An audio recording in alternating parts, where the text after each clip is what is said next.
Hello, happy Tuesday. It is June 13th, 2023. I am Jody Charami and I am at astropod_cast. And I'm coming to you from Champaign, Illinois, where it is windy and it's a little cool, not cold, but it's been a little bit cloudy and rainy here. I'm sure it has to do with the seasons getting ready to change into the summer solstice next week, right?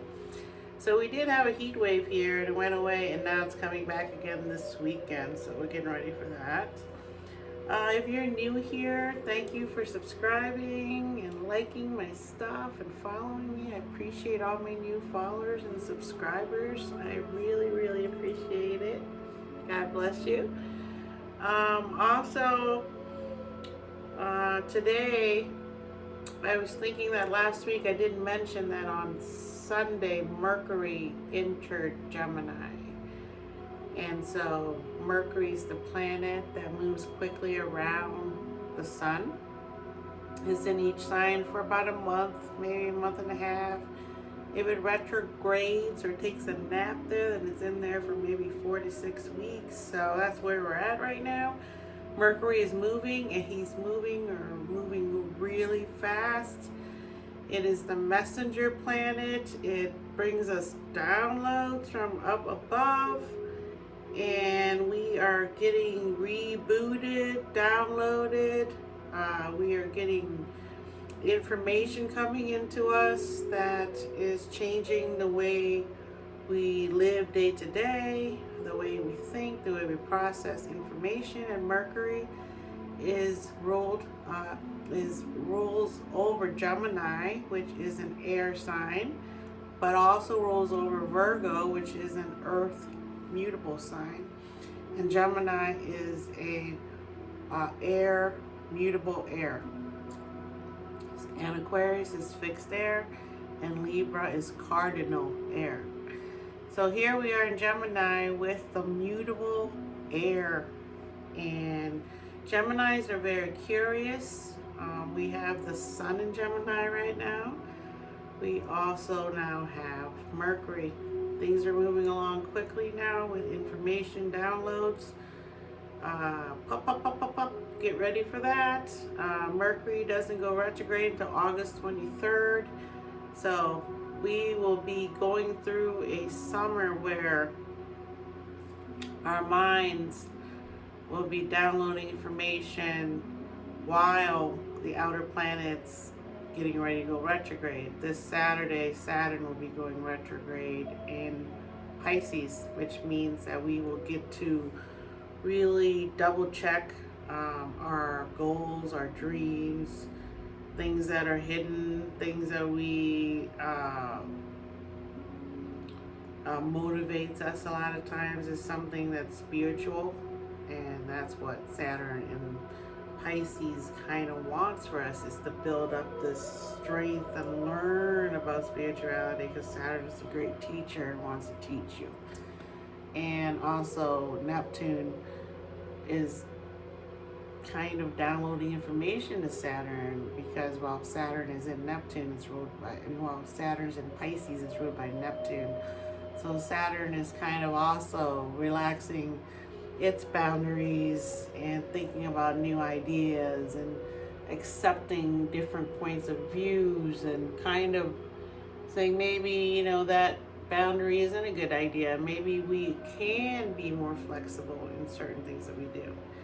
So today is Tuesday, and according to astrologyanswers.com, the moon is in Taurus. And so Taurus is a great place. We just left Taurus, we all know that, and Taurus has a lot of planets still there, like Jupiter, Uranus. Mercury just left and went into Gemini.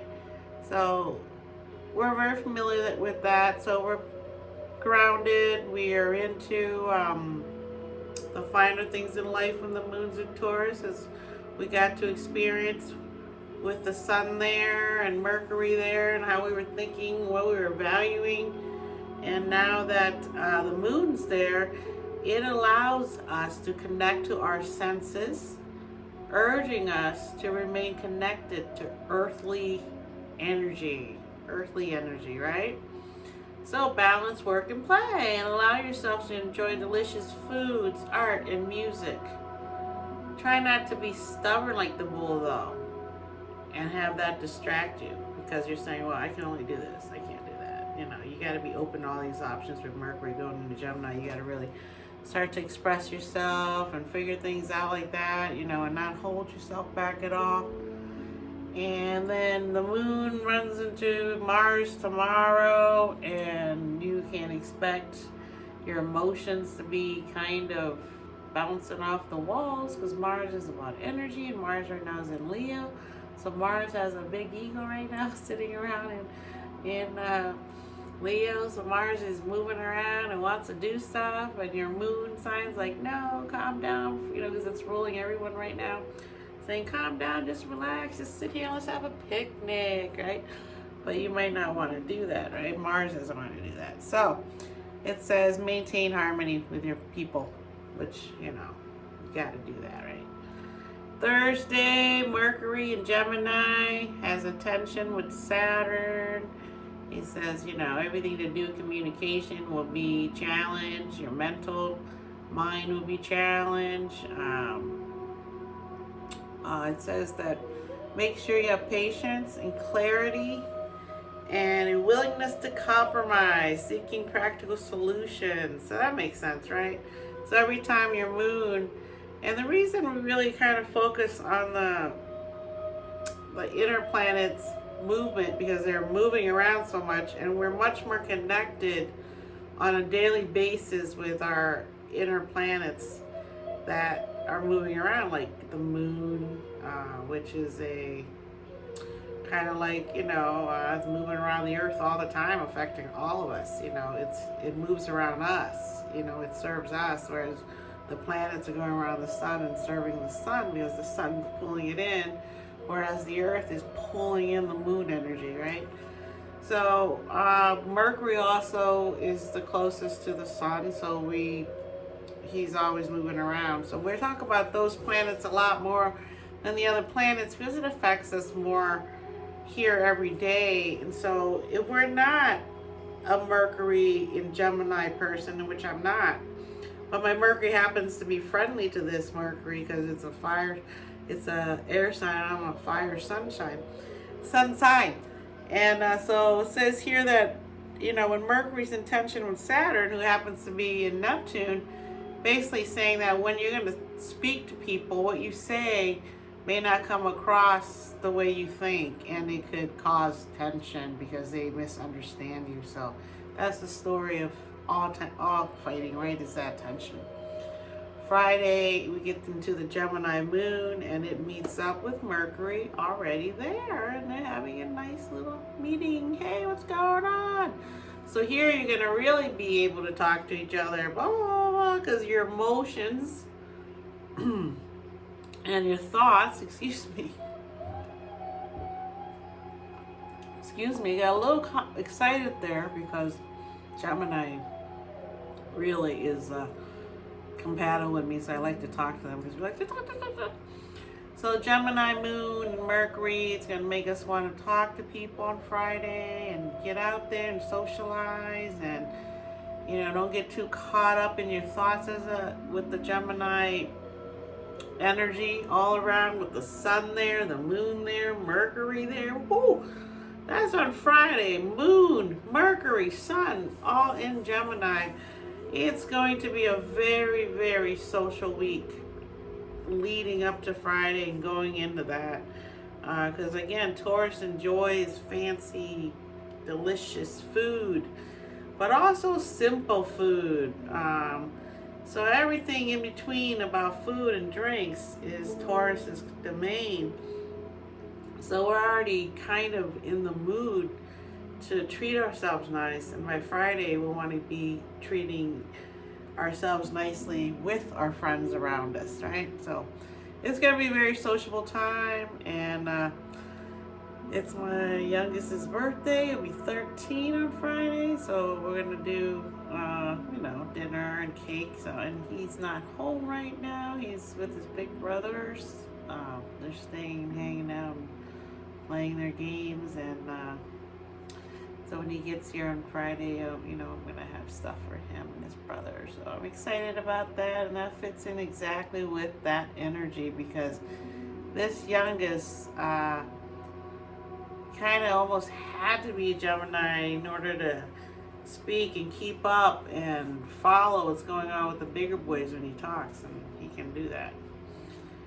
Sometimes he fights with older boys that aren't his brothers, and they don't understand that he's still 13, 12, 13, So that's what happens when you have that going on. You can fight with older people easier. So Saturday, Saturn goes retrograde in Pisces. This is a good period of introspection and spiritual reflection. A time to dive deep into your subconscious and explore hidden emotional patterns. So you should engage in self-care practices, meditation, dream analysis to gain insight and release emotional baggage. So don't avoid this. Don't escape it. Don't sweep it under the rug, because this is Saturn you're dealing with, and you can't hide from Saturn.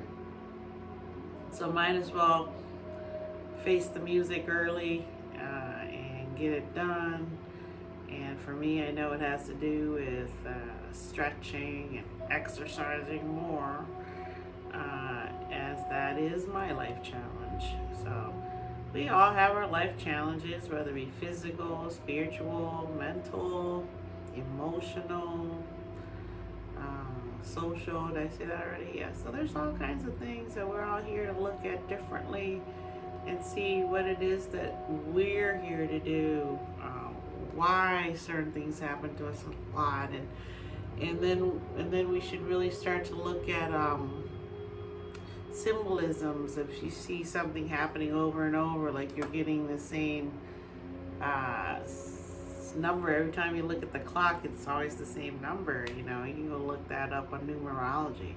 If it happens 3 times in one day, I highly suggest that. And birds crossing your path, that's a big one. Birds are like Mercury, quick, fast, of air, and they have messages. And the owl has been really made to be the biggest messenger.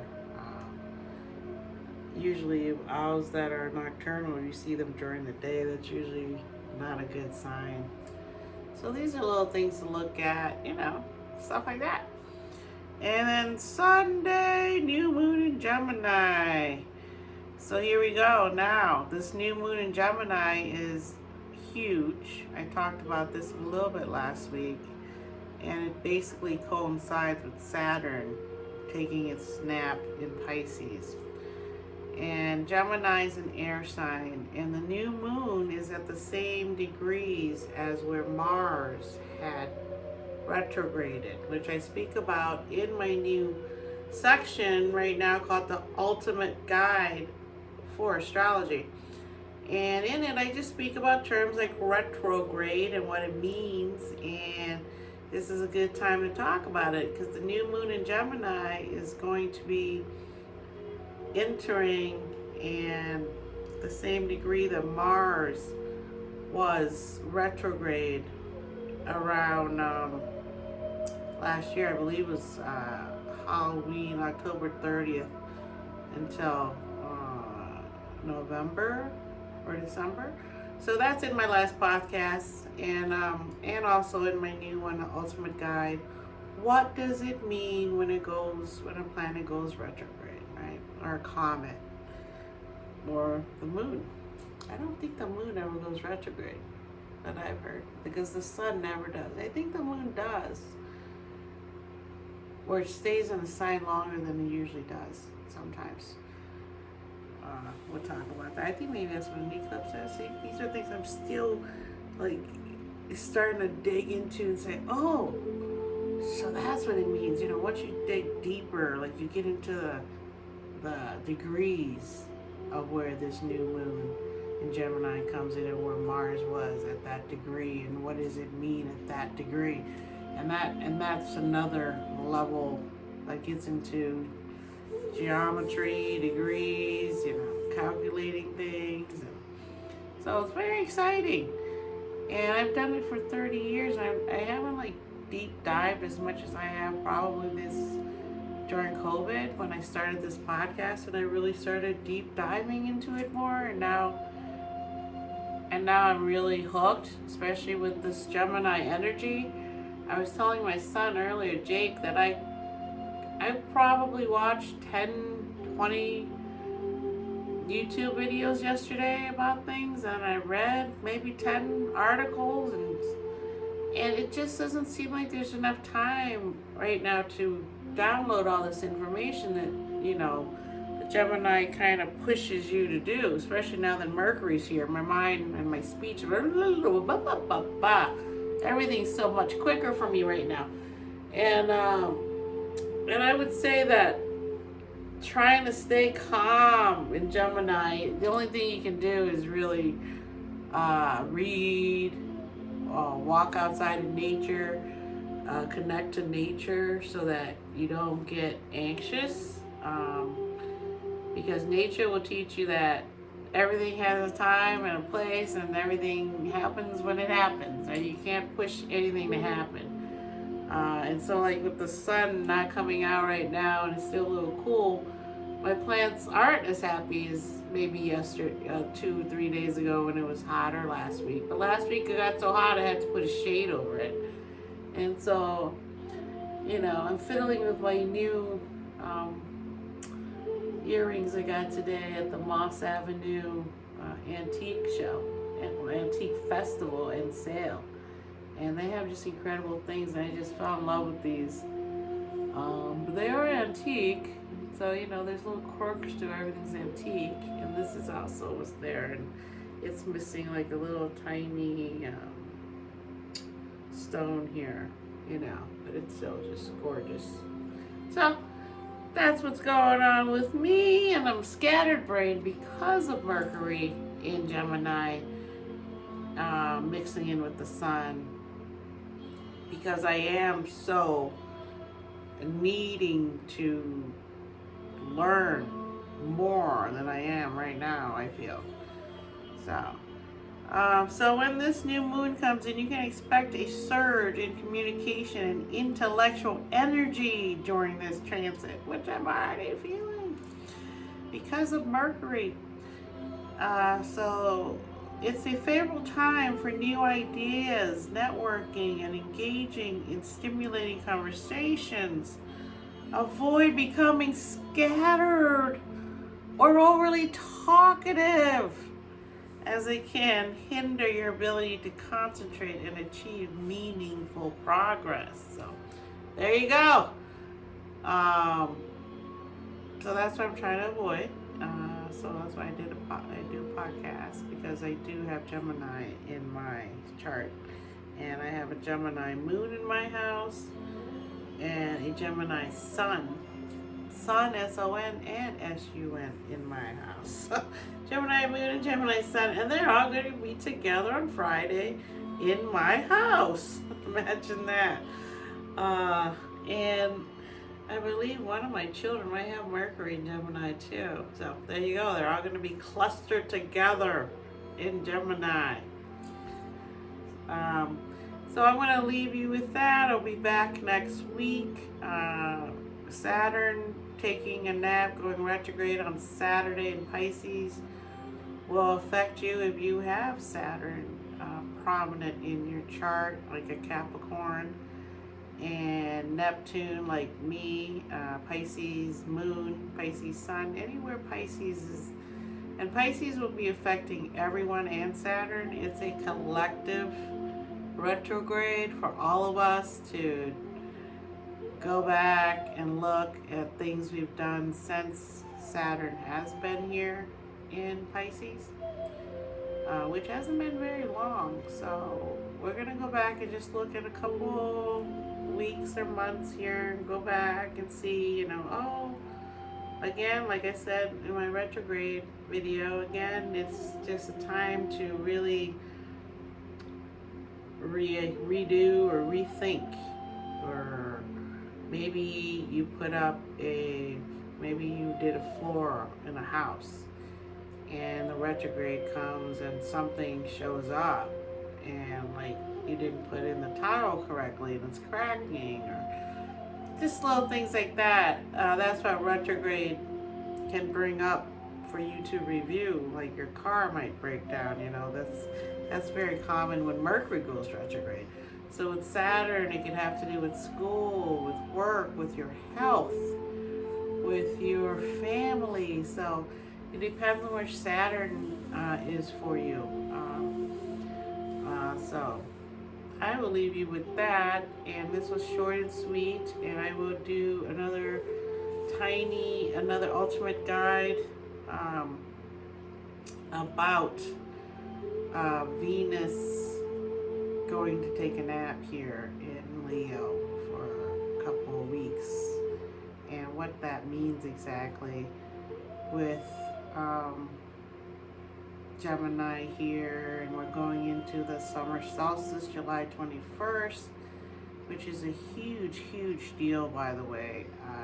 Next week's transits with the summer solstice occurring on June 21st, as we shift from Gemini, chatty Gemini, into maternal Cancer, where we want to nurture or be nurtured by others. And also, when we talk about maternal or nurturing, we talk about our home, our family, our people that we connect with as a family, anything to do with that. So, Cancer season comes, there's usually a lot of outdoor grilling, picnics, people coming by, you're going to the beach, you're going to your club, whatever you're doing, you're seeing people, and that has to do with your mom and your dad, and hanging out at the pool with them, or things like that. So as you get older, you also tend to want to do those things because they remind you of a simpler time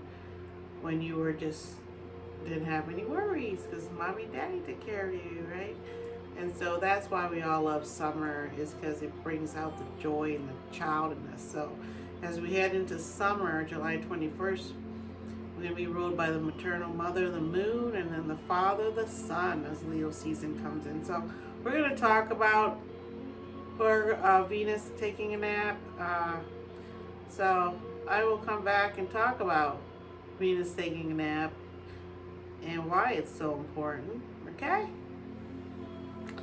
All right, I will talk to you next week. I appreciate you. Go subscribe, like, comment, and hello again to all my new subscribers and followers. I really appreciate that, okay? Peace.